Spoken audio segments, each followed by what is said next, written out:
அவருடைய கிருபை என்றும் உள்ளது. நம்ம இந்த நாளிலும் அழைத்து வந்த தேவன் உண்மையுள்ளவராகவே இருக்கிறார்.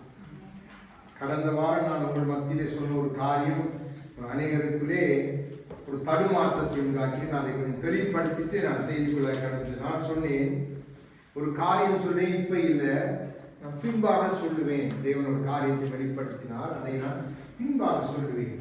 அதாவது அது நம்முடைய சகோதரனுடைய குடும்பத்தை குறித்து தேவன் காண்பித்த ஒரு காரியம். அதை நான் சொல்வதற்கு இன்னும் சமயம் வரவில்லை. ஆகவேதான் நான் உங்கள் மத்தியிலே சொல்லவில்லை. ஆகவே நீங்கள் அந்த நாளிலே தேவன் சொன்ன காரியம் என்ன என்பதை புரிந்து கொள்வீர்கள். தேவன் பேசினால் அவர் செய்து முடிப்பார். ஆகவே இந்த நாளிலும் தேவனுடைய வார்த்தையை நமக்கு இன்றைக்கு பந்தி ஆராதனை இருக்குது. ஒரு முக்கியமான ஒரு காரியத்தை நாம் தியானிக்க போகிறோம். ஆகவே நேரத்தை நான் கடத்தாமல் விரைந்து நாம் சில காரியங்களை தியானிக்க போகிறோம். நமக்கு அவசியமான ஒரு காரியமாக நம் சிரங்களை தாழ்த்தி இந்த நாளிலும் தேவன் நம்மோடு பேசும்படியாக அப்பா எங்கள் பரலோக தகப்பனே, இன்று வரைக்கும் உடைய வார்த்தையை தந்து ஆவியினால் எங்களை வழிகாட்டி நடத்தி கொண்டிருக்கிறோம். உடைய தயவுக்காக நன்றி சொல்லுகிறோம். இந்த நாள் உடைய பிள்ளைகள் மத்தியில் பேச விரும்புகிறதை பேசுகிறார். உன் பிள்ளைகள் நாங்கள் அதற்கு செவி கொடுத்து வாழ எங்களுக்கு உதவி செய்யுங்க. ஆண்டவரே, எங்கள் நிலைகளை உணரத்தக்கதாக உங்களுடைய ஒவ்வொரு காரியங்களுக்கு பின்பாக நீர் வைத்திருக்கிற உங்களுடைய உன்னதமான நோக்கங்களை நாம் புரிந்து கொள்ள இந்த நாள் ஆவியானவரே எங்கள் செவிகளை திறந்தருளும், எங்கள் இருதயங்களை திறந்தருளும். ஒன்றும் வீணாய் தரையிலே விழக்கூடாது. எல்லாம் 30 60 100 பலன் கொடுக்கத்தக்கதாக தேவனுடைய வார்த்தைகள் ஒவ்வொரு பிள்ளைகளுக்குள்ளும் நாட்டப்படுவதாக இயேசுவின் நாமத்தில் வேண்டிக் கொள்கிறோம் நல்ல தகப்பனே, ஆமென். நாம் எபேசியர் எடுத்துக்கொள்ளுங்க. எபேசியர் 164வது பக்கம் 1வது அதிகாரம். நான் ஆங்கிலத்திலே சொன்னால் கொஞ்சம் தடுமாற்றமாக இருக்கிறபடினால் தமிழ்ல மாத்திரம் சொல்லிக் கொண்டு போகிறேன். அநேகமாக சாதனைக்கு விளங்கும் என்று நான் நினைக்கிறேன். எபேசியர் 1வது அதிகாரம் எடுத்துட்டீங்களா? 13 14 வசனங்களை வாசிங்க. 164வது பக்கம். நீங்களும் உங்கள் ரட்சிப்பின் சுவிசேஷமாகிய சத்திய வசனத்தை கேட்டு விசுவாசிகள் ஆனபோது வாக்குத்தத்தம் பண்ணப்பட்ட பரிசுத்த ஆவியால் அவருக்குள் முத்திரை போடப்பட்டீர்கள். அவருக்கு சொந்தமானவர்கள் அவருடைய மகிமைக்கு புகழ்ச்சியாக மீட்கப்படுவார்கள் என்பதற்கு ஆவியானவர் நம்முடைய சுதந்திரத்தின் அச்சாரமாய் இருக்கிறார். நாம் ஒன்றும் இல்லாத போது, நமக்கு இந்த பூமியிலே எதுவுமே இல்லை என்கிற சூழ்நிலையில தேவன் விலையேற பெற்ற தம்முடைய ஆவியினாலே நம்மை தம்முடைய சுதந்திரமாய் பரலோகத்து பிரஜைகளாய் தம்முடைய ஆவியினாலே நம்மை முத்திரை பதித்திருக்கிறார். அதற்கு அச்சாரமாய் நமக்குள் ஆவியானவரையும் தந்திருக்கிறார். அப்போ நாம் ஒன்றும் இல்லாத பொழுது நேசித்த கர்த்தர். அப்போ நமக்கு தேவன் யார் என்று தெரியாது. நம் சூழ்நிலைகள் தாறுமாறு, நம்மை சுற்றிலும் தாறுமாறு, நம் வாழ்க்கைக்கு ஒரு எந்த பக்கத்திலே போறது என்றது தெரியாம நாம் போய்கொண்டிருந்த காலத்திலே தம்முடைய விலையேற பெற்ற சுவிசேஷம் அவருடைய வார்த்தையினாலே நம்முடைய குமாரனாலே நம்மை ரட்சித்தார். அப்போ அவர் நம்மை ஒன்றுமில்லாத போது அன்பு கூர்ந்திருக்கிறார். அப்போ ஆவியானவரை அவர் கொடுத்தது மனவாட்டியாகிய என்னையும் உங்களையும் ஆயத்தப்படுத்துவதற்கு. நாம் ஆயத்தப்பட வேண்டிய, ஆயத்தப்பட்டு முன்னேறி செல்ல வேண்டிய ஒரு காலத்துக்குள்ளே நாம் வந்துவிட்டபடியினால் ஆவியானவர் நம்மளோடு ஆழமாய் சற்று கொஞ்சம் ஆழங்களை கற்றுக் கொடுக்க விரும்புகிறார். நாம் மேலோட்டமாய் ஒரு நாள் வேதத்தை படிக்க கூடாது. ஆவியானவர் நாம் பாடி துதித்தது போல ஆவியானவர் நமக்கு வசனங்களை தந்து வழி நடத்துகிறவர். அப்போ அந்த வசனம் என்கிற தீபம் அணைந்து போயிட்டால் நம் பாதையெல்லாம் இருளாய் போய்விடும். அப்போ நாம் நன்றாய் தெரிந்து கொள்ளணும், நமக்குள்ளே ஆவியானவர் இருந்து நம்மை ஏவுகிறார், நம்மை நடத்துகிறார். நாம் பாடினது போல அப்போ இந்த செய்திக்கு ஏற்ற பிரகாரமாக இந்த பாடலும் அநேக காரியங்களை அடங்கி இருக்கு. நாம் ஒன்றை தியானிக்கும் பொழுது உங்களுக்கு தெரியும், ஆவியானவர் நடத்துகிற வழிகள் ஆச்சரியம். தேவன் எப்பொழுதும் நம்மை நேர் வழியில் நடத்துகிறவர். பக்க வழி குறுக்கு வழியிலே இன்னைக்கு நடத்துறதுக்கு அநேகர் வந்துட்டாங்க. ஆனால் தேவன் நம்மை நேர் வழியிலே நடத்தி கொண்டிருக்கிறார். இன்றைக்கு நம்முடைய சபைகளில் நடக்கிற திருவிழாக்களை நாம் பார்ப்போம் என்று சொன்னால், பார்க்கும் பொழுது திருவிழா கொண்டாடும் பொழுது சந்தோஷம், அப்படித்தான் இருக்கு. அப்படித்தான் இன்னைக்கு சபைகள் இருக்குது. அப்படித்தான் சபைகளை மாத்திட்டான். ஆனா நமக்கோ நிலையான ஸ்தானத்துக்கு நம்மை அழைத்து செல்லுகிற ஆவியானவர் நம்மோடு இருக்கிறார். அப்போ இந்த நாளிலும் தேவனுடைய அன்பின் ஆழத்தை நானும் நீங்களும் புரிந்து கொள்ள வேண்டாம். நாம் இன்றைக்கு சிலுவையிலே அவர் நமக்கு முடித்த கிரியைகளை நிமித்தம் அவரோடு ஐக்கியப்பட வந்திருக்கிற இந்த சமயத்திலே தேவன் தம்முடைய அன்பின் ஆழத்தை சற்று நினைவு கூறும்படி நமக்கு செய்ய போகிறார். என்ன பாருங்க, நமக்கு ஆபத்தில் அநேக உதவி இருக்கலாம், அநேகருடைய உதவிகள் நமக்கு கிடைத்திருந்தாலும் சமயம் வரும்பொழுது நாம் மறந்துடுவோம். என்ன மனிதர்கள் பாருங்க. அப்போ ஆவியானவருக்கு ஒரு பெரிய பொறுப்பு என்னன்னா மனவாட்டிக்கு அதை நினைப்பூட்ட. ஏன்னா இன்னைக்கு சபைகள் அதை மறந்துட்டாங்க. அன்பு என்று சொல்றாங்க, ஆனா அன்பின் ஆழத்தை புரிந்து கொள்ள முடியவே இல்லை.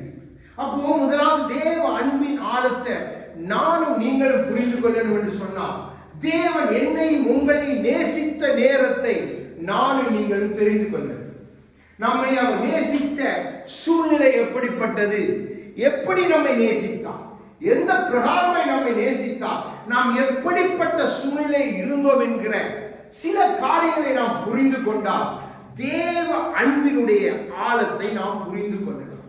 அதற்கு பின்பாக தேவன் நம்மை எப்படி மாற்றி எப்படி நம்மை நடத்தி கொண்டு போகிறார் தம்முடைய ஆவியினால் என்பதை இந்த நாளில் பார்த்து நாம் முடிக்க போகிறோம். அப்போ முதலாவது ஏசாயாவின் புத்தகம் 42வது அதிகாரம் 22வது வசனத்தை எடுத்து வாசியுங்கள். பழைய ஏற்பாடு ஏசாயாவின் புத்தகம் 42வது அதிகாரம்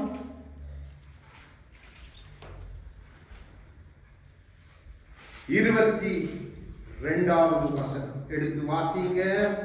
இந்த ஜனமும் கொள்ளையிடப்பட்டும் சூறையாடப்பட்டும் இருக்கிறார்கள். அவர்கள் அனைவரும் கபிகளிலே அகப்பட்டு காவலறைகளிலே அடைக்கப்பட்டிருக்கிறார்கள். தப்புவிப்பார் இல்லாமல் கொள்ளையாகி விட்டுவிடு என்பார் இல்லாமல் சூறையாடுவார்கள். நாம் எப்படி இருந்தோம் என்ற நம்மை விட்டு விடு என்று சொல்வதற்கு ஒருவருமே இல்லை. இப்போ 2 பேர் தெருவில் சண்டை பிடிக்கிறாங்க, கத்தியை வைத்து சண்டை பிடிக்கிறாங்க என்று சொன்னால் அந்த இடத்துல போய் அதுல விட்டுவிடு என்று சொல்வதற்கு ஒரு மனிதன் இருந்தால்தான் அந்த இடத்திலே அந்த சண்டையை நிறுத்த முடியும். இல்லைன்னு சொன்னா ஒருத்தர் குத்திட்டு அவர்கள் கொள்ளையாகி அப்படியே சூறையாகி போய்வாங்க. அப்படிப்பட்ட ஒரு சூழ்நிலையில சத்துரு நம்மை அடைத்து வைத்திருந்தான், நம்மை பாதாளத்தின் காவலறையை அடைத்து வைத்திருந்தார். நம்மை விடுவி என்று சொல்வதற்கு ஒருவரும் இல்லை. இந்த பூமியில யாருமே இல்லை. விட்டு விடு என்று சொல்வதற்கு ஒருவரும் இல்லாத நேரம், நம்மை விட்டுவிடு என்று சொல்வதற்கு ஏதுவான சூழ்நிலை கூட இல்லை. இவன் அடிபட்டு சாகட்டும், இவன் வாழ்க்கை இப்படியே முடியட்டும், முடிந்த பிறகு ஒரு கண்ணீரஞ்சலியோ எதுவோ போடுவோம் என்று நினைத்தவர்கள் அநேகர். ஆனா விட்டு விடு என்று சொல்ல ஒருவருமே இல்லை. பாருங்க, நம்மை அடைத்து வைத்திருந்தான் சத்துரு, பல காரியங்கள் அடைத்து வைத்திருந்தான். மது என்கிற காரியத்தில் அடைத்து வைத்திருந்தான், இன்னும் புகைப்பிடிக்கிற காரியங்கள் அடைத்து வைத்திருந்தான், இன்னும் விபச்சாரத்தில் அடைத்து வைத்திருந்தான், இன்னும் அக்கிரமான செய்கைகளை அடைத்து வைத்த பல காரியங்களிலே நானும் நீங்களும் அடைக்கப்பட்டோம். ஆனா ஒருவர் நம்மை பார்த்து இவன் அப்படித்தான் போவான், இவன் துன்மார்க்க சரி வர மாட்டான், இவன் இப்படித்தான் பெண்கள் பின்னால போய் தன்னை நாசமா இருப்பான், இவன் இப்படியே குடிச்சு நாசமா போவான், இவன் இப்படி செய்வான், இவனுக்கு அது வரும் இது வரும் என்று சொல்வதற்கு நம்மை சுற்றி ஆட்களுக்கு குறைவே இல்லை. அந்த சூழ்நிலைக்கு நம்மை விட்டு விடு என்று சொல்வதற்கு ஒருவரும் இல்லை, யாருமே இல்லை. அந்த சூழ்நிலையில தேவன் நம்மை சந்தித்தார். அவர் நேசித்த நேரம் பாருங்க. என்னுடைய வாழ்க்கையில், உங்களுடைய வாழ்க்கையில அநேக எல்லா தேவ பிள்ளையோட வாழ்க்கையில தான் சூழ்நிலை. விட்டு விட என்று சொல்ல ஒருவருமே இல்லை. கடலால தற்கொலைக்கு ஓடின சூழ்நிலை, இன்னுமாய் கொலைக்காக துரத்தி வந்த சூழ்நிலை, ஒழிய வேண்டிய சூழ்நிலை, பல சூழ்நிலை. விட்டு விடுங்க, அவங்களை விடுங்கன்னு சொல்ல யாருமே அடிக்கிட்டு சாகட்டும், குத்திட்டு சாகட்டும், இல்ல அப்படி சாகட்டும் என்று இருந்த சூழ்நிலை. அந்த நேரம் நம்மை தேவ அன்பு சந்தித்தது. அடுத்ததா எரேமியா 30க்கு வாங்க. அவர் சந்தித்த ஒவ்வொரு காரியங்களை புரிந்து கொண்டு எப்படி நம்மை அதிலிருந்து தூக்கினார் என்பதை பார்க்க போகிறோம். மிகவும் ஆச்சரியமாய் தேவனுடைய வார்த்தைகள் நமக்கு இடைப்படுகிற தேவன் நல்லவராய் இருக்கிறார். நாம் அவருடைய அன்பை புரிந்து கொள்ள இல்லை என்று சொன்னா நம்முடைய வாழ்க்கை ஏனோ தானோ என்று போயிடும். எரேமியா 30வது அதிகாரம் 13வது வசனத்தை வாசிங்க. 30:13. உன் காயங்களை கட்டும்படி உனக்காக ஏற்படுவார் இல்லை. நீ அடிக்கப்பட்டு நீ சாக போற. உன்னை எடுத்து கொண்டு போய் ஒரு காயம் கட்டவோ உனக்காக நின்று காரியங்கள் செய்யவோ ஒருவரும் இல்லை. உன்னை தாண்டி போனவர் அநேகர். உன் அப்படியே சாகட்டும் என்று விட்டு இவன் துன்மார்கள் செத்தா நல்லவன் விட்டு விட்டவர்கள் அநேகர். ஆனா பாருங்க, ஏற்படுவார் இல்லை. ஏற்படுவார் இல்லை என்ற இந்த வார்த்தை மிகவும் ஆழமாய் அழகாய் இப்ரேய மொழியிலே இங்கே சொல்லப்பட்டிருக்கு. சொல்லப்பட்டிருக்கிற வார்த்தை என்ன? டூன். DUN, டூன். இந்த டூனுக்கு 3 அர்த்தங்களை நான் உங்களுக்கு சொல்லித்தான். ஒன்று ஏற்படுவார் இல்லை என்று சொன்னா எனக்காக போராடுகிற ஒருவரும் இல்லை. யுத்த கடத்துல கொண்டே விட்டுட்டாங்க. சுற்றிலும் யுத்தம் சொல்றதுக்கு என்ன சுற்றிலும் வாழோடு நிற்கிறாங்க. நான் தனியனா இருக்கிறேன். என்னோடு இணைந்து இல்லை என்னோடு செயல்பட்டு எனக்காக போராட ஒருவரும் இல்லை. அதைத்தான் அங்கே எரேமியாவிலே சொல்றார். ஏற்படுவார் இல்லை, எனக்காக போராட ஒருவரும் இல்லை. அடுத்ததாக எனக்காக நியாயமாய் தீர்ப்பு செய்கிறவர் இல்லை. அடுத்த அர்த்தம், எனக்காக தீர்ப்பு செய்ய ஒருவருமே இல்லை. இவன் பாவம், இவன் நல்லவன், இவன் அறியாம செய்றாண்டு எனக்காக தீர்ப்பு செய்ய ஒருவரும் இல்லை. இவன் பாவி, இவன் துன்மார்க்கன் என்று சொல்வதற்கு தான் எல்லாரும் ஏற்பட்டார்களே ஒழிய அந்த சூழ்நிலை எனக்காக ஒருவரும் இல்லை. அடுத்தது அதனுடைய அர்த்தம், நடுவில எனக்காக உங்களுக்காக நடுவில நின்று மத்தியஸ்தம் பண்ண இல்ல, ஒரு உதவி செய்ய ஒருவரும் இல்லை. மத்தியஸ்தம் செய்வதற்கு யாரும் இல்லை. அதுதான் அந்த ஏற்படுவார் இல்லை என்கிற வார்த்தையினுடைய அந்த டூன் என்கிற அந்த எபிரேய பதத்தினுடைய அர்த்தம். நீங்க அடிச்சு பார்த்தீங்கன்னா டூனுக்கு அர்த்தம் அடிச்சு பார்த்தீங்கன்னு சொன்னா இத நீங்க பார்க்கலாம். ஆங்கிலத்திலே வரும். அதை நீங்க பிற மொழிபெயர்த்து பார்த்தா இந்த காரியங்களை நீங்க பார்த்துக் கொள்ளலாம். ஏனென்றா சில காரியங்கள் நமக்கு தெளிவுபடையத்தான் உங்களுக்கு சில ஹீப்ரு வார்த்தைகளையும் உங்களுக்கு அப்பப்போ சொல்லித்தாங்க. சிலதுக்கு நாம் சரியான அர்த்தத்தை புரிஞ்சு கொள்ள. அப்போ இப்படிப்பட்ட ஒரு சூழ்நிலைக்காக என்னை விட்டுவிடு சொல்ல யாரும் இல்லை. எனக்காக நின்று காரியம் செய்ய ஏற்படுத்தப்பட்ட ஒருவரும் இல்லை. இந்த நேரத்தில் தான் தேவ அன்பு நம்மை சந்தித்தது, மறக்க கூடாது. அடுத்தது எரேமியா, அதிலே 30:14 வாசிங்க. 14 அதே 30வது அதிகாரம் 14வது அடுத்த வசனம். என்னை நினைப்பதற்கு கூட யாரும் இல்லை. என்ன சுற்றியிருந்த சொந்தங்கள் என்ன மறந்துட்டாங்க, சுற்றியிருந்த நண்பர்கள் மறந்துட்டாங்க, என் தாய் தகப்பன் கூட மறந்துட்டாங்க. என்னை நினைப்பதற்கு ஒருவருமே இல்லை. நினைப்பாரற்று இருந்த சூழ்நிலையில என்னையும் உங்களையும் தேவ அன்பு அந்த நேரத்தில் சந்திச்சது. என்ன செய்வேன், நான் இப்படியே போய் என் வழி என் தன் வழி அப்படி செய்வேன் நாம் நினைத்திருந்த அந்த நேரத்தில் நினைப்பதற்கு யாரும் இல்லையே. என்னை நினைத்து எனக்கு என்னோட உறவாட ஒருவரும் இல்லையே, எனக்கு உதவி கடனிட்ட ஒருவரும் இல்லையே என்ற சூழ்நிலையில நேரத்தில் தேவ அன்பு என்னையும் உங்களையும் சந்தித்தது. நன்றாய் விளங்கிக் கொள்ளுங்க. தேவனுடைய அன்பின் ஆழத்தை நம்ம புரிஞ்சு கொண்டோம் என்று சொன்னா நாம் இன்னும் அவரோடு இணைவதற்கு நமக்கு இலகுவாயிருக்கு. நாம் மறந்து போகிறவர்கள், நாம் மறந்து போய் நம்ம மனுஷர்கள் பாருங்க, நம்முடைய இருதயம் அப்படிப்பட்டது, எளிதாய் மறந்து போகும். ஆனா தேவன் நமக்கு ஞாபகப்படுத்துகிறார். அவர் எப்படிப்பட்ட சூழ்நிலை என்ன சந்தித்திருக்கிறார், உங்களை சந்தித்திருக்கிறார். தேவன் பேசும் பொழுது, இந்த காரியத்தை தேவன் சொல்லும் பொழுது வேற பதில் என்னிடத்துல இல்லை. வார்த்தை தேடி பார்த்தேன், வார்த்தை இல்லை. நான் சொன்னேன் ஆண்டவரை பார்த்து, ஆண்டவரே எனக்கு வார்த்தை இல்லை, உமக்கு எப்படி நன்றி சொல்றதுன்னா நீ வார்த்தைக்கு மேல நன்றி உமக்கு சொல்ல. அப்போ நான் சொல்ற நன்றி என்ற வார்த்தை கூட உங்களுடைய அன்புக்கு ஈடாக இல்லை. நான் இந்த வேதத்துல எங்க பார்த்தாலும் அகலான நீள உயரமில்லாத அன்பு என்று எழுதப்பட்டிருக்க அந்த ஒரு வார்த்தையை வைத்து உண்மை நான் துதிப்பது என்று சொன்னால் உம்முடைய அன்பை நான் எப்படி விவரிக்க முடியும்? எல்லாரும் மறந்த சூழ்நிலை, என்னை மறக்கலையே, என்னை நினைத்தீரே, என்னை சந்தித்தீரே. அப்போ அப்படிப்பட்ட சூழ்நிலை நம்மை சந்தித்தார். எரேமியா 30:13 வாசிங்க திருப்பி. அதை அடுத்த காரியம், உன் காயங்களை கட்டும்படி உனக்காக ஏற்படுவாரில்லை, உன்னை சொஸ்தப்படுத்தும் ஔஷதம். உனக்கு சுகம் உண்டாகும்படி சொஸ்தப்படுத்த மருந்து இல்லை, ஔஷதம் இல்லை, மருந்தே இல்லை. உன்னை சுகப்படுத்துறதுக்கு எந்த மருந்துமே இல்லை இந்த பூமியில். அழகா வேத பண்ணி வச்சு பாருங்க, நம்ம இது சாதாரணமாக வாசிட்டு போயிடுவோம். அழகா பாருங்க, உன்னை சொஸ்தப்படுத்தும் ஔஷதங்களும் இல்லை. இப்போ தேவன் பாருங்க, நம்ம காயம், நமக்கு ஒரு வெட்டு காயம் வந்துட்டு அது ரத்தம் போய் கொண்டிருந்தா நம்மளோட உயிர் போயிடும். வேண்டாம் மருந்து இல்லைண்டா, அடுத்து போகிறது உயிர் தான். அந்த சந்தர்ப்பத்தில் தேவ அன்பு நம்முடைய பிரச்சனை மத்தியிலே நம்ம சாக கிடந்திருக்கலாம், நம்முடைய நோய்களால சாக கிடந்திருக்கலாம், இன்னும் நமக்கு எதிராக பல காரியங்கள் வந்த பொழுது நமக்கு எந்த வழியும் இல்லை, எதுவுமே இல்லை. நான் என்ன செய்வேன்? என்னை கொல்றதுக்கு தேடுறாங்க, என்னோடு சண்டை பிடிக்க தேடுறாங்க, என்னை அடிப்பதற்கு தேடுறாங்க, என்னோடு வாதம் பண்ண தேடுறாங்க. நாம் பல காயங்களால வெட்டப்பட்டிருந்த பொழுது மருந்து இல்லை. ஒரு இடத்துல வந்து ஐயோ வந்துடாது போயிடு, ஏன்னா உன்ன பேச்சிருந்தா எங்களுக்கு பிரச்சனை. இப்படித்தான் உலகம் நம்மை பார்த்து சொன்னது. ஆனா அந்த நேரத்திலும் தேவன் நம்மை சந்தித்தார்.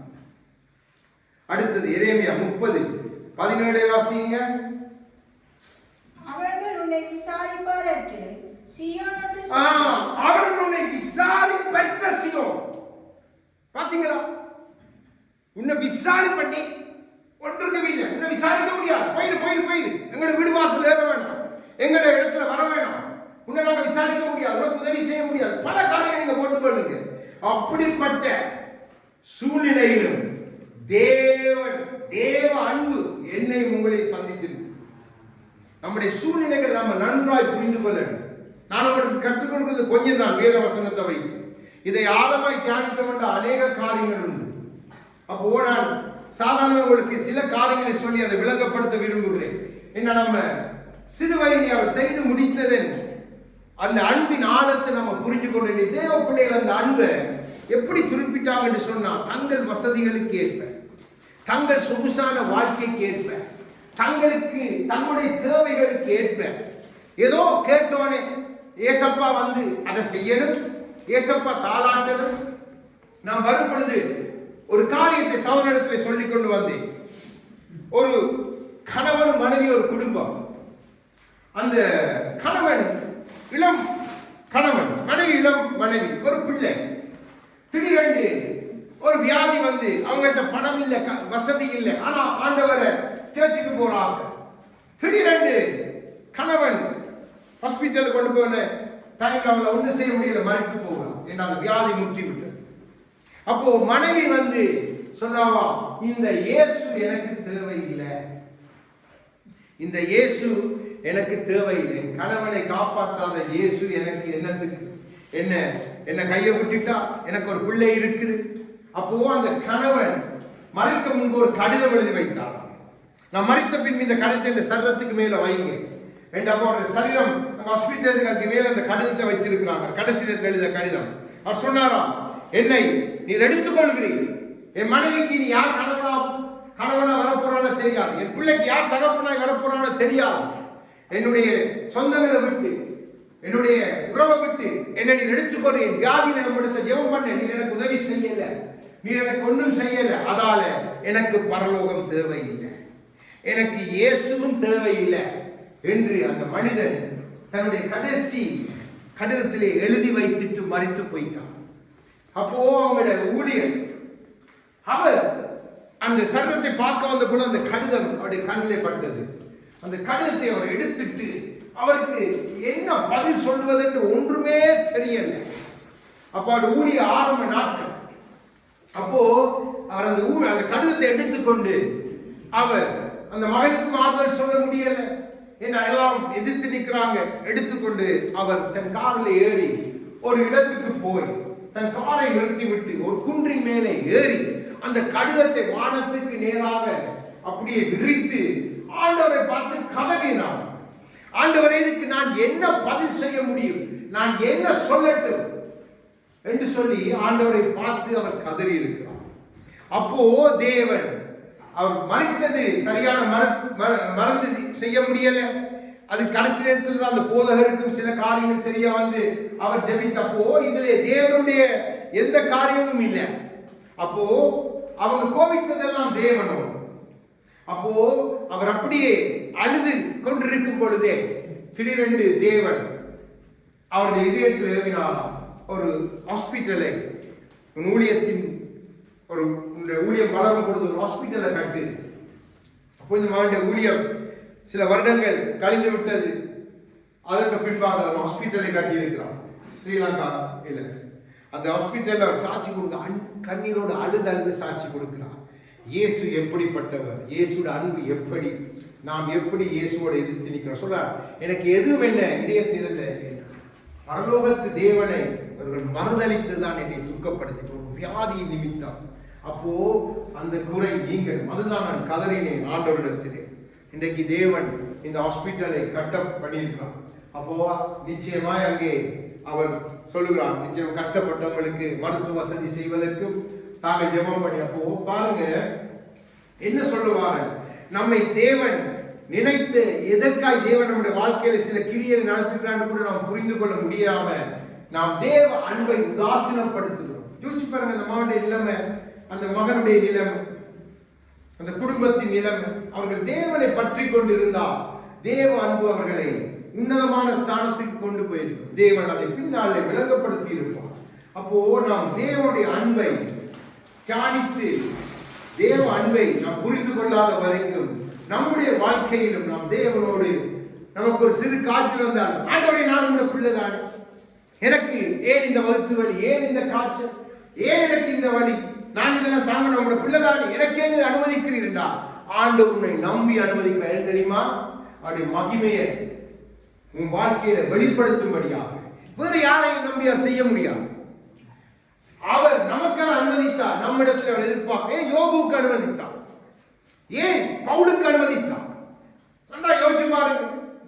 ஆனா அதால பவுல் சேதப்பட்டானா இல்ல, அந்த வியாதிக்கே சவாலாய் மாறிட்டார். அப்போ நீங்க புரிஞ்சு கொள்ளணும், நம்மளோட புரியாம அந்த அன்பை புரியவே இல்லை.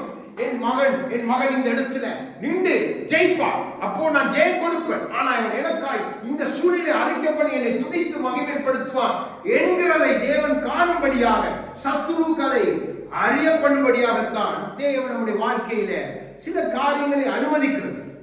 நாம் அதை புரிந்து கொள்ளாம நாம் தேவனோடு என்னை யார் விசாரிப்பார், என்னை விசாரிக்க ஒருத்தரும் இல்லை, அப்படித்தான் நம்முடைய நினைவு. நம்மை யார் விசாரிக்காட்டிலும் உங்களுக்கு தெரியுமா, நம்மோடு கூட பரலோக அரசாங்கம் இருக்கு. பரலோக தேவன் நம்மை விசாரிக்கிறவர், தூதர்களை அனுப்பி விசாரிக்கிறவர், தம்முடைய பிள்ளைகளை அனுப்பி விசாரிக்கிறவர், ஜெபத்தினால் விசாரிக்கிறவர், துதியினால் விசாரிக்கிறவர், சபைக்கு உங்களை அழைத்து வந்து விசாரிக்கிறவர். நீங்க அதை புரிஞ்சு கொள்வதை லாபமே தான்.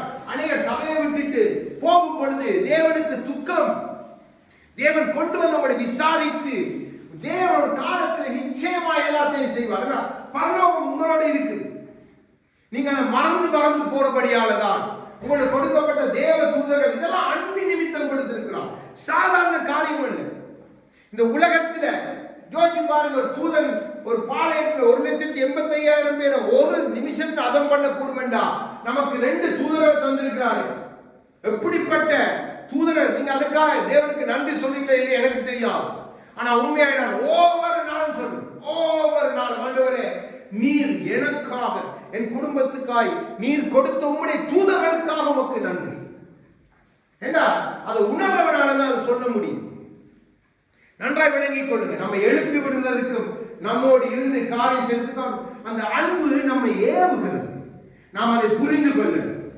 இப்போ நாம் ஒவ்வொரு காரியமாய் பார்ப்போம். நம்முடைய முதலாவது சூழ்நிலை நம்ம விட்டுவிடு என்று சொல்றது, யாரும் இல்லாத சூழ்நிலை அவர் சந்தித்தார். எப்படி நம்மை அந்த சூழ்நிலை தேவன் விடுவித்தார்? ஏசாயா 43வது அதிகாரம். இப்போ ஆண்டவர் சொல்லுகிற காரியம், நம்ம ஆண்டவரை நீங்க புரிஞ்சு கொள்ள, அவர் உத்தரவு கொடுத்தார், எதுவும் நம்மை சேதப்படுத்தார். 43:5 6 வாசிங்க. பயப்படாதே இருக்கிறேன். நான் உன் சந்ததியை கிழக்கிலிருந்து வரப்பண்ணி உன்னை மேற்கிலும் இருந்து கூட்டி சேர்ப்பேன். நான் வடக்கை நோக்கி கொடு என்றும் தெற்கை நோக்கி வைக்கிறாதே என்றும் சொல்லி தூரத்திலிருந்து என் குமாரரையும் பூமியின் கடையாந்திரத்திலிருந்து என் குமாரத்திகளையும். ஆமென். இப்போ இங்கே விட்டு விடு சொல்வதற்கு ஒருவரும் இல்லாத நேரத்தில் நம்மை சந்தித்தவர் இப்ப சொல்கிறார், கொடு. வடக்கை பார்த்து, தெற்கை பார்த்து, கிழக்கை பார்த்து, எல்லாத்தையும் பார்த்து, சாத்தானை பார்த்து, சத்துருவின் சேனையை பார்த்து கொடு என்று அவர் சொல்லிட்டார் என்றார். எதுவும் நம்மை நிறுத்த முடியும். நம்மை அப்படித்தான் சத்துருவின் கரத்திலிருந்து நம்மை அவர் கொடு என்று சொல்லி வாங்கி எடுத்தார். கொடு என்று சொல்லி நம் வாழ்க்கையில என் பிள்ளைக்கு சுகத்தை, நீ என் பிள்ளையின் சுகத்தை தடை செய்கிறாயா, அதை விடு, கொடு, அவளுக்கு நான் சுகத்தை கொடுக்கிறேன் என்று நமக்காக யுத்தம் செய்து நம்மை சந்திக்கிற கர்த்தர் தேவ அன்பை தேவ பிள்ளைகள் புரிந்து கொள்ளணும். அந்த மாதை காரியத்தை தியானிப்பதில் சரியான துக்கம். தேவன் நல்லவர். எந்த சூழ்நிலை அவரை போல நல்லவர் ஒருவரும் இல்லை, ஒருவரும் இல்லை. பாருங்க, நம்மை ஒருவரும் சந்திக்க கூடாத நேரத்தில் விட்டுவிடு என்று சொல்ல ஒருவரும் இல்லாத நேரத்தில் தேவன் சொன்னார், சாத்தானை பார்த்து கொடு, வடக்கையும் தெற்கையும் கிழக்கையும் மேற்கையும் பார்த்து கொடு. அப்படித்தான் எழுதிருப்பாங்க. உங்களோட பைபிள் அப்படி எழுதிருக்கு. நான் வடக்கை நோக்கி கொடு. சாதாரண காரியம் இல்லை பிள்ளைகள். இதை நீங்க வாசித்து பார்க்கிற ஆழத்தை நீங்க புரிஞ்சுக்கொள்ள. தேவன் எப்படிப்பட்டவர், நம்ம எந்த சூழ்நிலையில் இருந்து நம்மை அவர் மீட்க வல்லவர். எப்படிப்பட்ட சூழ்நிலையில் வானமே அகன்று போனார், பூமி நிலை மாறி போனாலும் நம் தேவன் கொடு என்று சொன்னால் நம்மை தடை செய்வதற்கு ஒருவரும் இல்லை.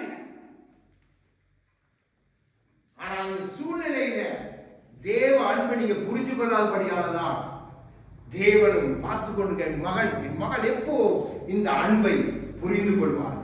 நான் அவர்களை சந்தித்த நேரத்தை மறந்தபடினால் என்னுடைய பலத்தை அவர்கள் சரியாய் புரிந்து கொள்ளவில்லை. பாருங்க, அப்போ நமக்கு தேவன் கொடு என்று சொல்லிட்டாலே பரலோகமே நாம் இணங்கிடும். பரலோகத்தில் வரப்போற ஒரு சத்தம் என்ன தெரியுமா?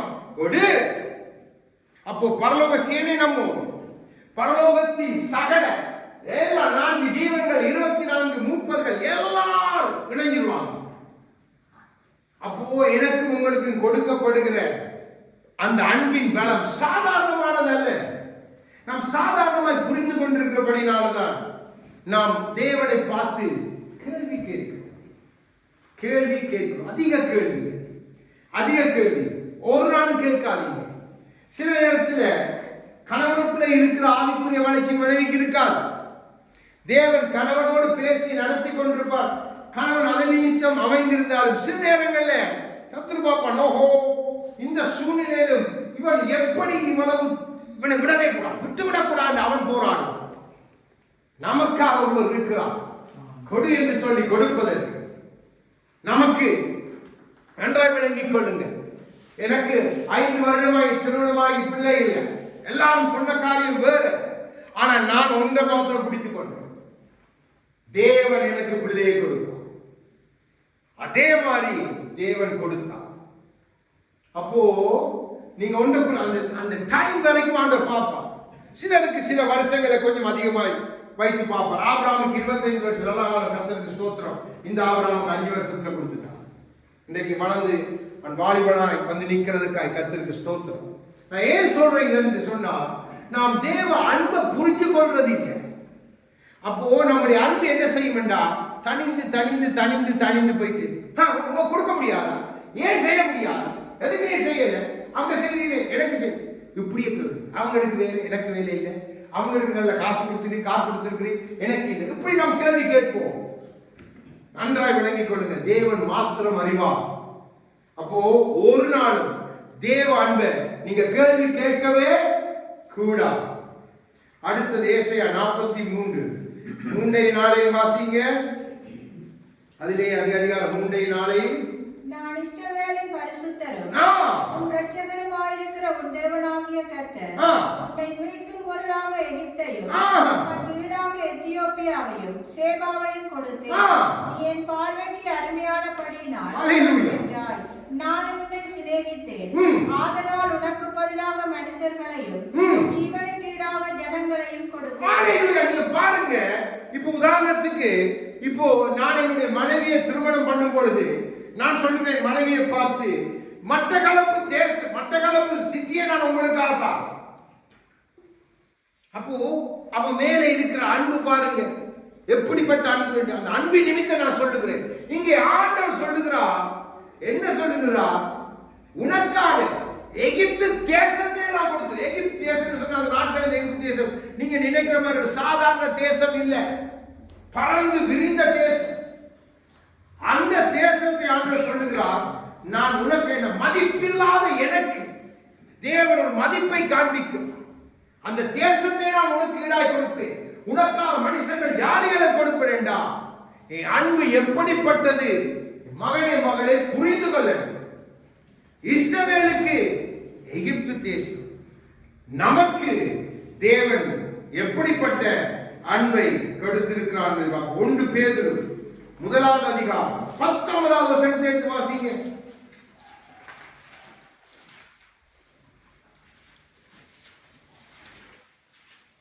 தேவ அன்பினால் மிக மிக உன்னதமானது.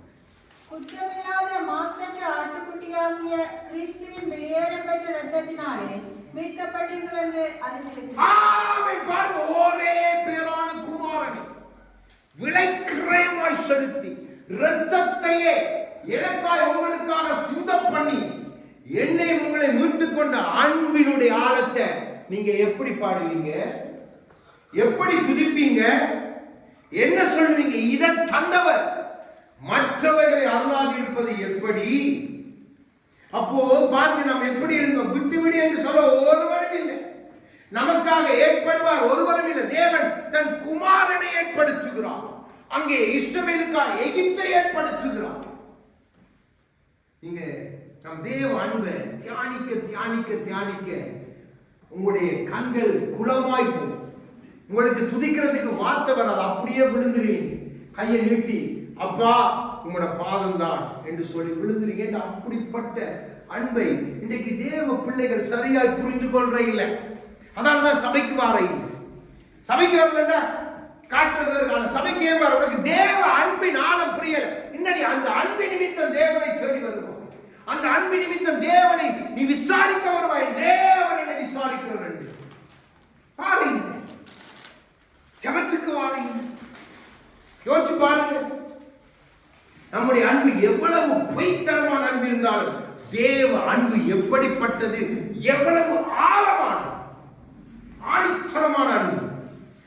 ஒருவர் நமக்கு அந்த அன்பை கொடுக்க முடியாது. மனைவியால கொடுக்க முடியாது, பிள்ளைகளால கொடுக்க முடியாது, கணவனால கொடுக்க முடியாது. நண்பர்கள் எவ்வளவுதான் நேசிச்சு விடிய விடிய போய் தேடி போய் மனுத்தியான கணக்கில் கலைத்து நீங்க திருமணம் பண்ணியிருந்தால் அந்த கணவனுடைய மனைவி அன்பு குறைப்பட்டது. நீங்க ஒரு நாள் அதை மறக்கக்கூடாது. அந்த அன்புக்கெல்லாம் வரையறை உண்டு. நாளைக்கு ஒரு கணவனுக்கு ஒரு பெரிய கிட்னி சொன்னாலும் எல்லா மனைவிமாரும் இப்ப கிட்னி ஃபெயிலியர் ஆகிட்டு எல்லா மனைவியும் நான் என் கிட்னி எடுத்து கணவனை கொடுங்க,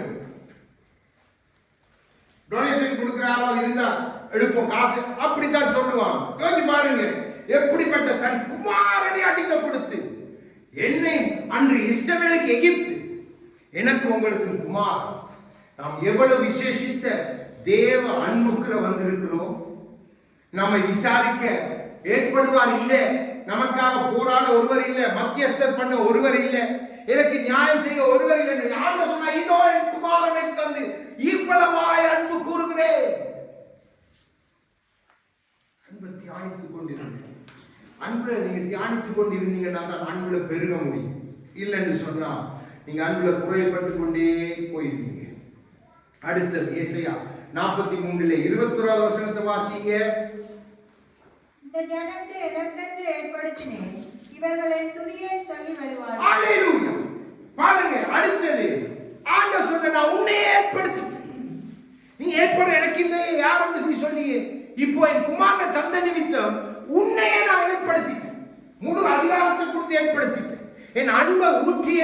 ஏற்படுத்திட்டேன். என் மகனா உன்னை ஏற்படுத்திட்டேன். நீ என் துதிய சொல்லணும். அதான் என் அன்புக்கு நீ வைத்திருக்கிற மிக விலையேற பெற்ற விலைக்கிரயம். இன்னைக்கு சமைக்கிறது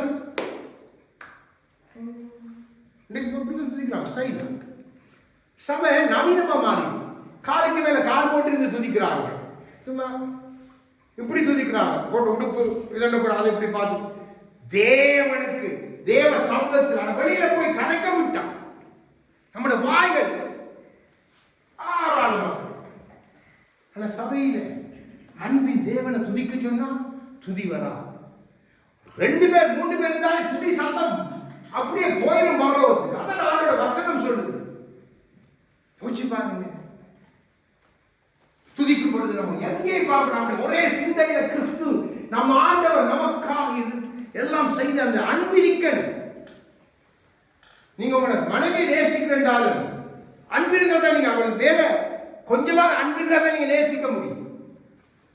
அன்பில்லாத மனைவியாரோட ஒரே ரெண்டு கூட நம்ம இருக்கிறது காரணம் தான் அன்பு போயிட்டு. அப்படிதான் ஆண்டோட இருக்கு. நீ தாழ்வு பிறகு பார்க்கணும். நான் தந்தது ஒன்றுமில்லாம இருந்தீங்க. ஒன்றுமில்லாம இருந்தா நமக்கு எல்லாம் தந்திருக்கோம். நல்ல கோசனுக்கு ஒப்பான நல்ல ஜனவாள கொண்டு நம்ம வைத்து இத்தாலி தேசம் செழிப்பான தேசம் அன்று தொடங்கி இன்று வரைக்கும் இந்த பூமியை ஆண்டு கொண்டு இயேசுவின் காலத்துக்கு முன்பாகவே பூமியை ஆண்டு கொண்டிருக்கிற ஐரோப்பிய தேசம் உங்களை கொண்டு ஒரு பெரிய தேசத்துல வைத்து இந்த தேசத்துக்குரிய பிரஜாவுமே பவுல் சொன்னது போல அந்த சிலாக்கியத்தோட நம்ம பெற்றார் ஆண்டு. யோசிச்சு பாருங்க. அந்த அன்பை நம்ம எவ்வளவு இலகுவாய் லேசாய் உதறி தள்ளுகிறோம். அற்பமான நம்முடைய உறவுகளுக்காக அற்பமான கொண்டாட்டங்கள், இந்த திருவிழாக்கள், அற்பமான பண்டிகைகளுக்காக நம்ம எல்லாத்தையும் தள்ளி போட்டு தேவ அன்பை தள்ளி விட்டு ஆண்டவரே உனக்கு தெரியாது. தேவ அன்பு பார்க்குது. நான் என் பிள்ளைக்கு சொன்ன கற்பனை என் பிள்ளை கை கொள்றாளா, என் பிள்ளை கை கொள்றாளான்னு பார்க்குது. அப்ப அந்த அன்பை நான் நீங்கள் ஒரு நாள் மறுதளிக்க. இப்போ ஒரு காரியத்தை உங்களுக்கு காண்பித்துக் கொடுக்க. உபாகம் 15ஆம் அதிகாரம் 15 16 வாசிங்க. அந்த நாட்களில் ஒரு காரியம் இருந்தது. அதை தான் சொல்லி போட்டு நான் காரியங்களை சொல்லுவேன். உபாகம் 15ஆம் அதிகாரம் 15 16 பழைய ஏற்பாடு. ஆனாலும் அவன் உன்னிடத்தில் நன்மை பெற்று உன்னையும் உன் குடும்பத்தை நேசிப்பதினால் நான் உன்னை விட்டு போக மாட்டேன் என்று உன்னுடனே சொல்வானே ஆகில். யாத்ராகம் 21:6 மட்டும் வாசிங்க. யாத்ராகம் 21:6 அது ஒப்பான காரியம் நான் விளங்கப்படுத்துறேன்.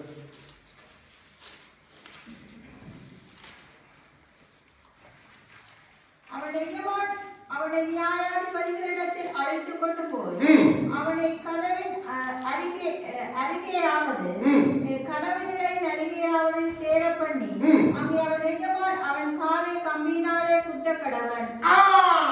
அந்த நாட்களில ஒருவன் தன்னை ஒரு மனிதன் மேல நேசம் வச்சிட்டான். அவனை விட்டுட்டு போக முடியாதுன்றா அவங்களுக்கு ஒரு பிரமாணத்தை கொடுக்கிறான். அந்த மனிதன் நியாயாதிபதிக்கு முன்பாக போய் அந்த அன்பை அறிக்கை பண்ணி அந்த காதை கொடுக்க. அப்ப அவன் கொண்டு குத்துவான். அந்த காதுல குத்தினா ஒரு அடையாளம் வரும். அப்போ இவன் ரோட்டால நடந்து போக்குறது இவன் அன்புள்ளவன். பாருங்க, இவன் காது குத்தப்பட்டிருக்குது. ஏன்னா இவன் அன்புக்காக அதை அடையாளப்படுத்தி இவன் அன்புள்ள மனிதன். அப்படித்தான் நமக்காக இயேசு எல்லாத்தையும் செய்து நம்மை தம்முடைய பரிசுத்த ஆவியினால் முத்திரித்து இப்போ நம்மளை நடக்க விட்டா நம்முடைய நடைகள் எல்லாம் வித்தியாசம். நேசிக்கிறவன் பாருங்க ஒரு நாள் தேவ சமூகத்தை எந்த சூழ்நிலை விட்டு போக மாட்டான். அடிக்காது கொண்டாட ஆண்டவரை நீர் வைக்கிறதுல நிற்கிறேன் என்று நிற்பான். அதுதான் நேசிக்கிறவனுக்கு அடையாளமாய் கொடுக்கப்பட்ட நியாயப்பிரமாணம். அந்த நாட்கள்ல காதுல குத்திட்டா நேசம். இப்போ கலாத்தியர் எடுங்க 6ஆம் அதிகாரம் 17 எடுத்து வாசிங்க. நாம் இப்படி எல்லாம் பாக்கியமானதை செய்யல கிறிஸ்துவுக்காக. நமக்கு இதெல்லாம் சவால். புதிய ஏற்பாடு கலாத்தியர் 6:17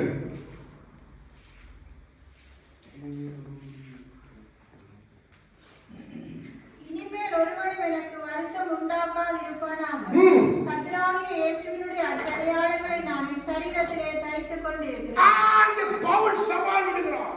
கிறிஸ்துவின் அன்புக்காக உச்சத்தலைந்து உள்ளங்கால் வரைக்கும் நான் காயப்பட்டேன். நான் பாக்கியம் உள்ளவன். பாருங்க, பவுல் வாழ்ந்த காலத்தை பாருங்க. வாய்ப்புகள் குறைவு, ஆனா அன்பு பெருசு. நம்மட காலத்துல வாய்ப்புகள் அதிகம். நவீனமயமாக்கப்பட்ட கிறிஸ்தவம். அப்பா காரணம் ஒரு காரணத்தாங்க அப்பா காரணம் தந்துறேன். கார்ல போறோம் அப்பா வெயில் அடையலாது. அப்படியெல்லாம் போய் சுவிசேஷம் சொல்லலாது. பாடல் போய் சுவிசேஷம் சொல்றேன். இல்ல எப்படி செய்யறேன்? நமக்கு சொகுசு தேவை. பாருங்க பவுல் நமக்கு சவால். உச்ச தலையில் உள்ள காரணம் சொன்னான், என் கிறிஸ்துவின் அன்புக்காக. என்னால் உங்களால் அது சொல்ல முடியுமா?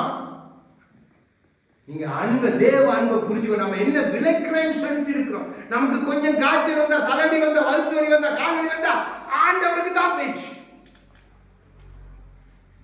நாங்க பிள்ளைதான் ஏன் எனக்கு தான் பேச்சு, ஏன் எனக்கு இதுதான் நம்மட துதி. அதுக்கு பிறகு இதான் நம்மட ஜெபம்.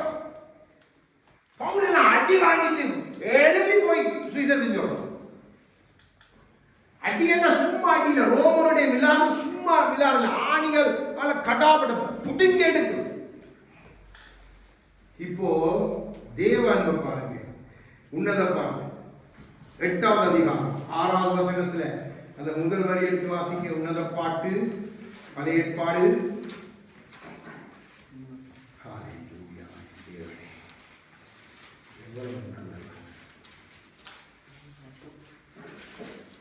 உன்னத பாட்டு 800 சுற்றம் பக்கம் பாருங்க. 814வது பக்கம் 6வது உன்னத பாட்டு 8 6வது வசனம்.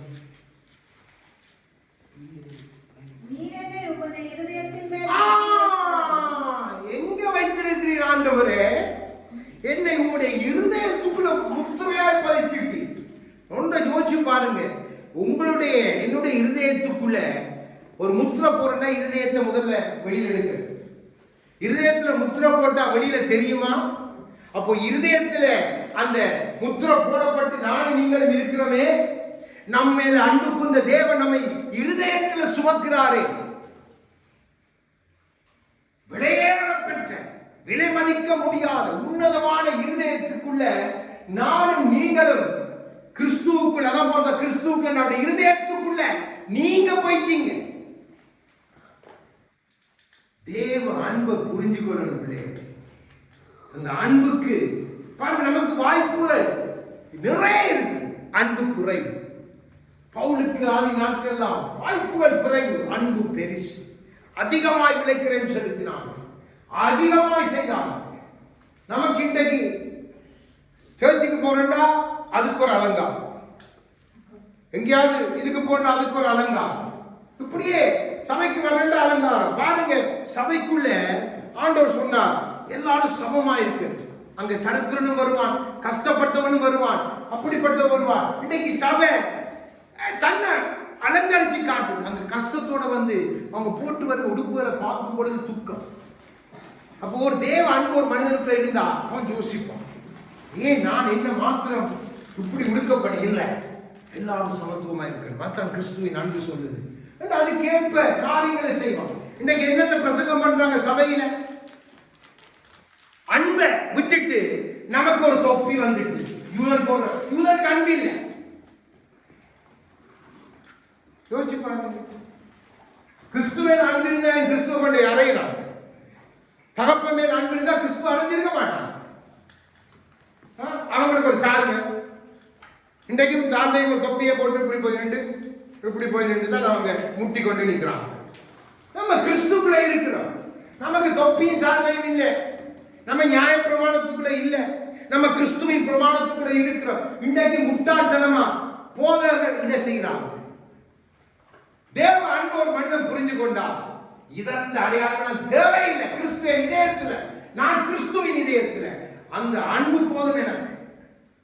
ஆர்வம் பவுல் சொல்லுகிறார். நமக்கு தெரிஞ்ச வசனம் எடுங்க, ரோமர் 8வது அதிகாரம் 37 39 வரை எடுத்து வாசிங்க. பார்த்து ஒரு சில காரியங்களை பார்த்து முடிக்க போகிறோம்.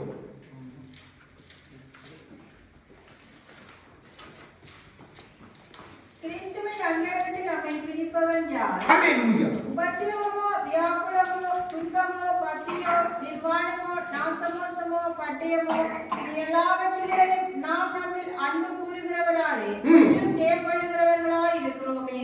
ஹல்லேலூயா. மரணமானாலும் ஜீவனானாலும் தேவதூதர்களானாலும் அதிகாரங்களானாலும் வல்லமைகளானாலும் நிகழ்காரியங்களானாலும் வருங்காரியங்களானாலும் உயர்வானாலும் தாழ்வானாலும் வேறெந்த சிருஷ்டியானாலும் நம்முடைய கர்த்தராகிய கிறிஸ்து இயேசுவில் உள்ள தேவனுடைய அன்பை விட்டு நம்மை பிரிக்க மாட்டாதென்று நிச்சயித்திருக்கிறேன். ஆமென். பாருங்க, இதுதான் அன்பின் நிமித்தம். பாருங்க, நிர்வாணமா இருந்தாலும் ஆண்டவர் எனக்கு பரவாயில்லை. நாச மோசம் வந்தாலும் எத்தனை நாச மோசங்களை சந்திக்கிறார் பவுல், ஒன்றும் சேதப்பட இல்லை. இன்றைக்கு நம்மள தேவ பிள்ளைகளுக்கு கொஞ்சம் முடிஞ்சு கதை கேட்கலாம். பிறகு சர்ச்சுக்கு ஹாலிடே பகாம்சா யோசிச்சு பாருங்க. அன்பை ருசித்து இருக்கிறார். உன்னை உயிர் ஆபத்திலிருந்து தேவன் மீட்டு இருக்கிறார். எல்லாரும் அப்படிதான் மீட்டு இருக்கிறார். ஒருவன் தப்பி இல்லைன்னு சொல்ல முடியாது, நான் உட்பட. எந்த சாட்சியை என் வாழ்க்கையை நான் பெரிய சாட்சி சொல்லலாம். அப்பெல்லாம் எனக்கு தெரியல, உண்மையை சொல்லுகிறேன். இப்ப நமக்கு பவுல பாருங்க, ஒன்றுமே கிறிஸ்துவின் அன்பை விட்டு என்னை பிரிக்காது சவால். பவுல் எங்களுக்கு சவால். பவுலுடைய ஆவியானவர் சவால் விடுகிறார் கிறிஸ்தவ உலகத்துக்கு. நம்முடைய நவீன நூதன சீசன் பிசாசு அடைந்த ஆக்கினை தீர்ப்பை அடைவான் என்று பவுல் தீமோத்தேயுவுக்கு எழுதும்போது எழுதி வைத்திருக்கிறார். நம்ம இன்னைக்கு நவீன ஸ்டைல் பாருங்க, கிறிஸ்தவன் இப்ப ஸ்டைலா மாறி, கிறிஸ்தவன் ஃபுல்லா இந்த புகைகள், இந்த அப்படி சவுண்ட் சிஸ்டம், இப்படி சவுண்ட் சிஸ்டம், பெரிய பிரமாண்டம். அதான் கிறிஸ்தவன். கிறிஸ்து பிரமாண்டம் பாருங்க. கிறிஸ்துவின் அன்பு உனக்கு இருந்தா தருத்திரனை போய் தேடு. எத்தனை தருத்திரம் இன்றைக்கு, எத்தனை சபை இருந்து எவ்வளவு தருத்திரம் வாழ்றாங்க தேசத்துல. வச்சு பாருங்க, நம்ம எதை செய்யணும், எதை பற்றி அன்பு இருந்தா அதை தேடி போற ஆண்டவர். நடந்து போறார் வழியருகே, உணவனை பார்த்து நின்றுட்டான். தியானித்துக் கொண்டிருக்குள்ளதான் சில காரியங்கள். அந்த பாடல் அருமையான பாடல். அப்போ அவனுடைய இதே அன்பு புரிஞ்ச அந்த அன்புக்கு அடையாளம் அந்த பாடல். ஆண்டவரே, இதால தானே உங்களுடைய கைகள்ல ஆணிகள், இதால தானே உங்களுடைய காலில் ஆணிகள், இதால தானே உனக்கு முள்முடி. இந்த பாவியான இந்த அன்பு நீர் எனக்கு பாராட்டபடியாக தகுதியே இல்லை, எனக்கு மதிப்பில்லாத எனக்கு ஒரு மதிப்பை கொடுத்தீரே. குமாரனை கொடுத்தெல்லாம் எனக்கு ஒரு மதிப்பை வைத்திருக்கு. குமாரனுடைய மதிப்புக்கு எதுவும் ஈடாகாது. இன்னைக்கு நீங்க போய் கேளுங்க, ஒவ்வொரு கிறிஸ்தவ பிள்ளைகள் அவங்களோட மதிப்பு, அவங்க வைத்திருக்கிற கார், அவங்க வைத்திருக்கிற வீடு, அவங்களோட பேங்க்ல இருக்கிற பேங்க்ல அவங்களோட பிள்ளைகளுடைய படிப்பு ஒன்றும் உதவும் எல்லாம். அதான் நான் சொன்னேன், அன்பு உனக்கு இல்லாட்டி நீ ஒன்றுமே இல்லை, நீ எதுவும் செய்யலாம். அப்போ ஆவியானவர் நம்முடைய வாழ்க்கையில கிறிஸ்துவை நாம் ருசி பார்க்க நமக்கு அனுக்கிரகம் செய்கிறவர். கிறிஸ்துவை தான் நாம் நம்மள அனுதினமும் உருவாக்க விரும்புகிறார். ஆகவேதான் அச்சாரமாய் அவர் நமக்குள்ளே வந்திருக்கிறார். அவை 3 காரியங்கள் நம்முடைய வாழ்க்கையில நம்ம கிறிஸ்துவ அனுபவிக்கிறோமா, நம்முடைய ஆவியானவர் நம்மோடு இருக்கிறாண்டா, இந்த 3 காரியங்கள் நம்முடைய வாழ்க்கையில இருக்கா என்று பார்த்து அப்போ தேவ அன்புக்குள்ளே நாளை நீங்கள் இருக்கிறோம் என்பதை புரிந்து கொள்கிறோம். எடுங்க ஏசாயா 50வது அதிகாரம்.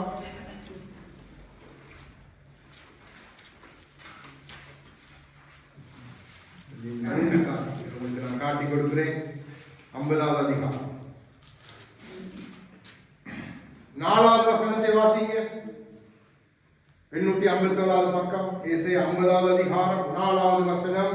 இளைப்படைந்தவருக்கு சமயத்துக்கேற்ற வார்த்தை சொல்ல நான் அறியும்படிக்கு கர்த்தராகிய ஆண்டவர் எனக்கு கல்விமானி நாவை தந்தருளினார். காலைதோறும் என்னை எழுப்புகிறார். கற்றுக்கொள்ளுகிறவர்களைப் போல நான் கேட்கும்படி என் செவியை கவனிக்க செய்கிறார். முதலாவது வார்த்தையில, நம்முடைய வார்த்தை பிரயோகத்துல மாற்றம்.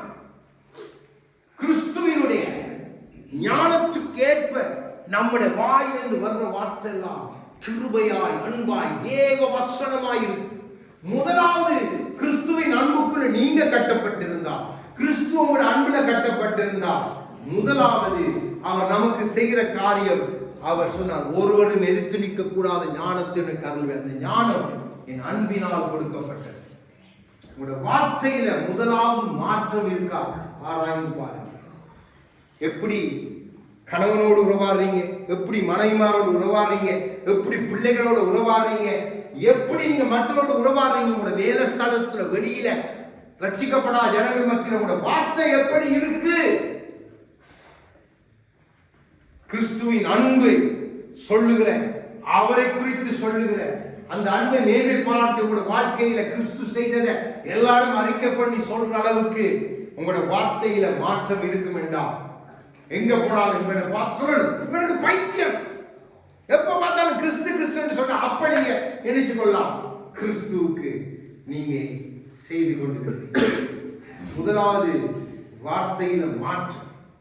இரண்ட பாருங்க, நமக்கு நம் உறவாடுறவர் எப்படிப்பட்டவர் என்று நமக்கு தெரியல. ஓசியா 2வது அதிகாரம் எடுங்க, 16வது வசனம் வாசிக்கிறார். ஒரு காரியத்தை உங்களுக்கு நான் சொல்லித்தரேன், எத்தனை பேருக்கு அது தெரியுமோ தெரியாது.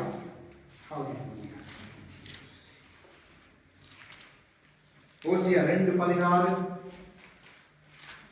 ஆண்டவர் சொல்லுகிறார் பாருங்க.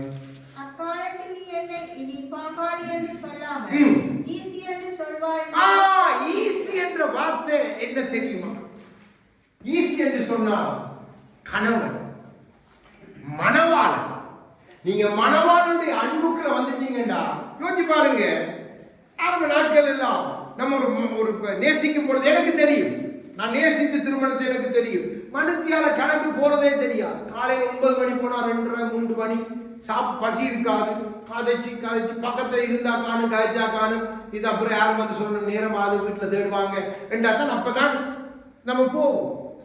ஏண்டா அந்த அன்பு, அப்போ உண்மையா கிறிஸ்துக்குள்ள அன்பு இருந்தா என் ஜெபத்துல நான் அவரோடு இணைவேன். யாரும் எனக்கு டைம் சொல்ல தேவையில்லை, நான் போயிடுவேன். என் மனவாழ்வு உறவாட போறேன். சபைக்கு யாரும் இருக்கிற சபைக்கு வா, சபைக்கு போ சொல்லவே தேவை. ஏண்டா என் மனவாளனை பார்க்க நான் போறேன். எதுக்கு நம்ம உடுத்து ஒரு நீட்டாக பரிசுத்தமா போற வேண்டாம், மனவாளனுக்கு அதுதான் பிரியம். ஈஸி, நான் உன்னுடைய மனவாளன். அந்த அதுக்கு அர்த்தம் மை ஹஸ்பண்ட், என் மனவாளன். நம்ம கிறிஸ்துவுக்கு ஒரு பேர் ஆத்தும மனவாளன். யோசிச்சு பாருங்க, நம்முடைய மனைவிமாரோட நம்ம எவ்வளவு நேரத்தை ஸ்பெண்ட் பண்றதுக்கு நம்ம ரெடி. நம்ம நேசிக்கிற யாரோட மனுஷியார காலத்துல கதைக்க நம்ம ரெடி. அது எல்லாவற்றையும் காட்டிலும் நம்மை நேசித்த கிறிஸ்துவோடு கதைக்க வேண்டிய டைம் 5 நிமிஷம் ஜெபம், 10 நிமிஷம் ஜெபம்.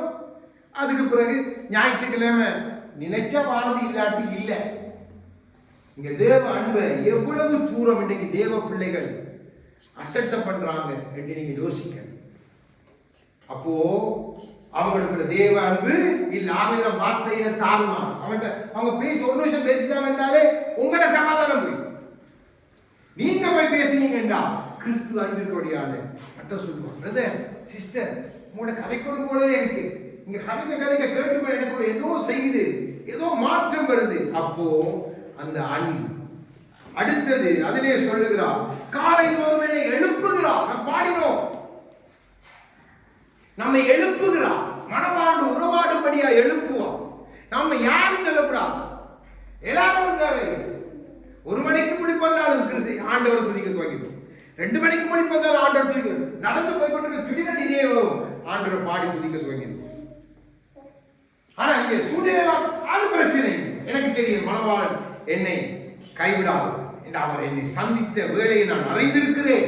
அவர் அன்பின் ஆழத்தை அறிந்திருக்கிறேன். நமக்கு இந்த காரணம் எழும்புவோம். என்னத்துக்கு? நம்முடைய மனவாளனாகிய கிறிஸ்துவோடு உறவாடு. ஆவியான தேவம் எழும்பு நாளைக்கு அப்படின்னு நம்ம தள்ளி விடக்கூடாது. அடுத்தது பாருங்க, நான் கேட்கும்படி. அப்போ உங்களுடைய செவிகளை திறந்து விடுவா. மனவாளுடைய சத்தம் வரும், வேதத்திலிருந்து வரும், சபையிலிருந்து வரும், நீங்க போற வழியில வரும், ஏதாவது ஒரு வேத வசனம் வரும், பார்வையில படும், எழுதி நம்ம போட்டிருக்கோமா? அப்போ அதை கேட்கிறதுக்கு உங்க செவிகள் திறந்திருக்கா? அப்போ நீங்க ஒன்றை நன்றாக தெரிந்து கொள்ளலாம், நீங்க நேசிக்க ஆரம்பித்துட்டீங்க. உங்களுடைய நேசம் கிறிஸ்துவோடு இணைக்கப்பட்டபடினால நீங்க கேட்கிற சினிமா பாட்டு, கேட்கிறது அங்க போடுற தேவையில்லாத காரியங்கள் இல்லை, அந்த ஜோக்குகள் இல்லை, அந்த இது இல்லை. அதை நான் அழுவது கேட்கிறது கிறிஸ்துவுடைய பாடல்கள், கிறிஸ்துவ மகிமைப்படுத்துகிற பாடல்கள், கிறிஸ்துவை குறித்த பிரசங்கங்கள், கிறிஸ்துவை குறித்த செய்திகள், கிறிஸ்துவை குறித்த வரலாறு. அப்போ நாம் என்னத்தை பார்க்கிறோம் என்று வைத்து நம்முடைய அன்பை புரிந்து கொள்ளலாம். நாம் என்னத்தை பேசுகிறோம் என்பதை வைத்து நம்முடைய அன்பை புரிந்து கொள்ளலாம். நம்ம எவ்வளவு அதிகாலையில் எழும்பி என்னதான் வேலை இருந்தாலும் 3 மணிக்கு 4 மணிக்கு எழும்புறோமா, அப்போ நம்முடைய நேசத்துல உண்மை உண்டு. போய் அவரை பார்த்தவன் சொல்றோமா, அண்ணவரே உங்களுடைய பாதத்துல வந்திருக்கிற உங்களுடைய சத்தம் கேட்க உங்களோட உறவாட வேற எதுவும் இல்லைப்பா, இன்றைக்கு நாள் என் எழுப்பியிருக்கிறீங்க, அதற்கு அவங்களுக்கு நன்றி என்று நான் உறவாடுகிறோமா? யோசிச்சு பாருங்க. நமக்கு 8 மணி வரைக்கும் நிற்கிற சில ஆட்கள். நான் இங்க சொல்லிருந்தேன், நீங்களாம் அது எனக்கு தெரியும், உங்க எல்லாரும் நான் பொதுவாக கிறிஸ்தவ உலகத்தில் நடக்கிற கூத்த சொல்றேன். அப்பதான் நல்லா படுத்துட்டேன் என்று சொல்லி அப்போ அவங்க ஜெபிக்கிறேன் எழுதிட்டாங்க. 9 மணிக்கு மேல பிரதர், ஐயோ ட்ரூ பிரதர், டைம் முடிச்சிட்டு வந்து அடிக்கிறேன். நான் யோசிப்பேன், கிறிஸ்தவன் 9 மணிக்கு வேலை 8:40 எழுப்பி வேலைக்கு போறேன். அப்போ ஜெபங்க அதிகாலையும் தாண்டி காலையும் தாண்டி வந்துட்டு நம்ம வேலை கண்டு சொன்னா 9 மணி வேலை தான். வேலைக்கு 9 மணிக்கு நம்ம நிக்க போறோம். ஆனா தேவ சபைக்கு 12 மணிக்கு ஆராதனை, நம்ம வாரது 12 மணிக்கு. அதுலயே நம்ம அன்பு அவுட். அந்த அன்புல இருக்கிறோம். ஆண்டவர் சமூகத்துக்கு நான் போகணும், அவர் சமூகத்தில் இந்த பாடி துதிக்கணும், அவரை சமூகத்தில் நான் போய் அவர் எனக்கு வைத்திருக்கிறத பெற்றுக்கொள்ள ஆயத்தப்படணும், அவரை துதிக்க அப்படி வருவார். இப்ப நமக்கு எல்லா வசதியும் வந்துட்டு பாருங்க. ஓ 12 மணிக்கு ஓகே, நம்ம ஒரு 11:50 போனாலும் ஓகே. நீங்க யாரை கனவீனப்படுத்துறீங்க, யார அன்பை நீங்க உதாசனப்படுத்துறீங்கன்னா உங்களை ரச்சித்தவர், உங்களை சந்தித்து விட்டு விட என்று சொல்லி உங்களை தன்னிடத்துல சேர்த்து கொண்டவர், உங்களுக்காய் தன்னை ஏற்படுத்தி கொண்டவர், உங்களை நினைக்கிறவர், உங்களை விசாரிக்கிறவரை, உங்களுக்காக முழு பலத்தோடு கிரியை செய்கிறவரை அன்பை நீங்க மறுதளிக்கிறீங்க. ஆகவே இன்னைக்கு கிறிஸ்தவ எத்தனை சபை இருந்தாலும் இன்னைக்கு தேசத்துல ஏன் இவ்வளவு காரியம் நடக்குது? யோசிச்சு பாருங்க. ஆண்டவர் வசனம் போய் சொல்லுமா? அவர் சொன்னார், என் ஜனங்கள் தங்களை தாழ்த்திட்டாலே நான் சேவத்தை கொடுப்பேன்டா. தேசத்துல சேவம் இருக்குதா? கொள்ளக்காரனும் திருடனும் துன்மார்களும் வந்து தேசத்தை ஆக்கிரமித்துக் கொண்டிருக்கிறாங்க. தேவ சபை தூங்குது, செவிக்கிறதுக்கு ஆட்கள் இல்லை. அன்றைக்கும் ஒரு ஆளைத்தான் தேடினார் ஆண்டவர், இன்றைக்கும் ஒரு ஆள் இருந்தா போதும். ஆவணை கொண்டு கர்த்தர் பெரிய காரியம் செய்யும். ஒரு மோசே போதும், ஒரு எலியா போதும், ஒரு எலிசா போதும், ஒரு பவுல் போதும். நாம் நம்மை அப்படி ஒப்பு கொடுக்க ஆயத்தமா? அந்த அன்பின் நிமித்தம் அதைத்தான் தேவன் நம்மோடு கேட்கிறார். நம்மை விசாரித்துக் கொண்டிருக்கிற ஆண்டவர், நம்மை தனக்காக ஏற்படுத்தின ஆண்டவர், நமக்காக மறக்காம ஒவ்வொரு நாளும் நம்மை நினைக்கிறார். ஒவ்வொரு நாளும் இல்ல, மறந்தாத்தானே நம்ம நினைக்கிறது. அவருடைய நினைவே நானும் நீங்களுமா இருக்கிறேன்டா பாருங்க. இதயம் துடிக்கிறது இருந்தா தான் நம்ம அதே மாதிரி அவருடைய இதயத்தில் நம்ம பொறிச்சிட்டா. இந்த தேவ அன்பை யாரும் வசத்தை பண்ண என்ன சூழ்நிலை, கணவன் எதிராலும் மனைவி எதிராலும் பிள்ளைகள் எதிராலும் தேவ சமூகத்தை, தேவனோடு இருக்கிற அன்பையும் ஐக்கியத்தையும் அந்த உறவை நீங்க விடவே கூடாது. ஏன்னா அவரோடு நீங்க சரியா இருந்தா இது எல்லாத்தையும் நீங்க ரெட்டத்தனையாய் சம்பாதிப்பீங்க. நான் சொல்லல, தேவ வசனம் சொல்லுது 100 தனையாய் கொடுப்பேன். அப்போ நம்முடைய வாழ்க்கை தேவ அன்பை நினைக்க ஒவ்வொரு நாள் நினைக்கிறேன். நீங்க நடந்து போகல திடீர்னு கால் இப்படி ஸ்லிப் ஆயிட்டேன், உடனே ஆண்டவரே நன்றி, காப்பாற்றி என் பாதம் கல் இடராதபடி. இல்ல நான் விழுந்திருந்தேன்டா, இந்த கல் என் மண்டையை பேத்து யோசிச்சு பாருங்க. உடனே அந்த அன்புல இருக்கிற உடனே வர்றது நன்றி ஆண்டவரே, உங்களுடைய தூதரை கொண்டு அப்படியே வரும் வாய். எந்த பேச்சு வர சிலாக்கள் கண்டு போட்டு நமக்கு இத்தாலியில நல்ல வசனங்கள் தெரிஞ்சாங்க, அதை சொல்லி பேசிட்டு யோசிப்பாங்க. தேவ அன்பு இருந்தா எனக்கு என்னத்துக்கு சினிமா, எனக்கு என்னத்துக்கு அரசியல், எனக்கு என்னத்துக்கு வேண்டாத பொழுதுபோக்குகள், வேண்டாத காரியங்கள். அன்புல கட்டப்பட்டு இருந்தா எனக்கு தெரியும் நான் செய்ய வேண்டியது அதிகம், எனக்கு சமயம் போதா. தேவ அன்புக்குள்ள நம்மை அழைக்கிறார் ஆண்டவர். ஆக எழுந்திருந்து அவரை பாடி நாம் துதிக்க போகிறோம். அந்த அன்பை மகிமைப்படுத்தி பாட